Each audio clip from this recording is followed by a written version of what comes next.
In this video, we're going to cover the addition of halogens to alkenes.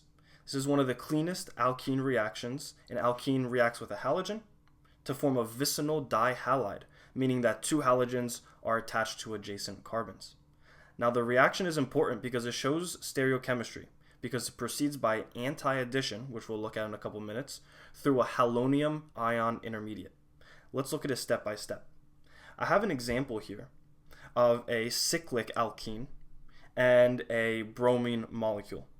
Now this is going to form a dihalide, a vicinal dihalide, but if you look at their stereochemistry, one's on a wedge, one's on a dash. Let's look at the general mechanism to see how this actually happens. If we start with a general alkene, our step one is going to be our pi electrons attacking a halogen molecule. So in this case, I'll use our bromine again. Now, bromine, our bromine molecule, should be nonpolar. But when it comes to close proximity with our pi bond, with our alkene, we're going to form an induced dipole. By having the bromine that's closer to the alkene, those electrons are going to get pushed away, and that's going to give that bromine a partial positive charge. So for this bromine, we can give it the partial positive, the other one can be the partial negative as it gets to close proximity. Now we're going to see our pi electron attack that bromine, and then those electrons go to the other bromine. What do we get as a result? It's going to be a structure we haven't seen before.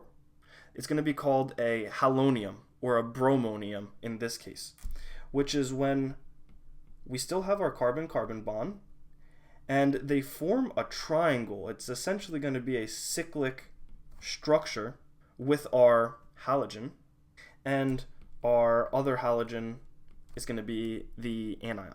So our next step is going to occur quickly.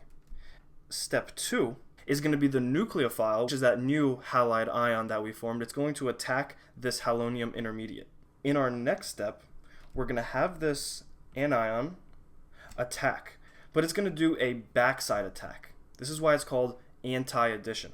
We need to attack from the backside because of the steric hindrance. If we attacked from the top, the bromine would repel the other bromine, so we can't get a good attack. We're going to do a backside attack on the more substituted carbon. If we say that these are hydrogens and these are alkyl groups, we're going to do our attack onto the more substituted carbon from the backside.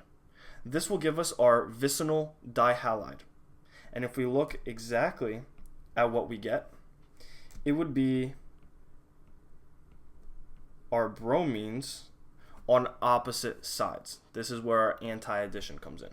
Essentially, when we're going through this specific reaction, we're just going to get our trans molecule. If this video did help, please consider liking and subscribing, as it really helps the channel. If you want to see more organic chemistry content, there should be the playlist up on your screen now. Thank you so much for watching.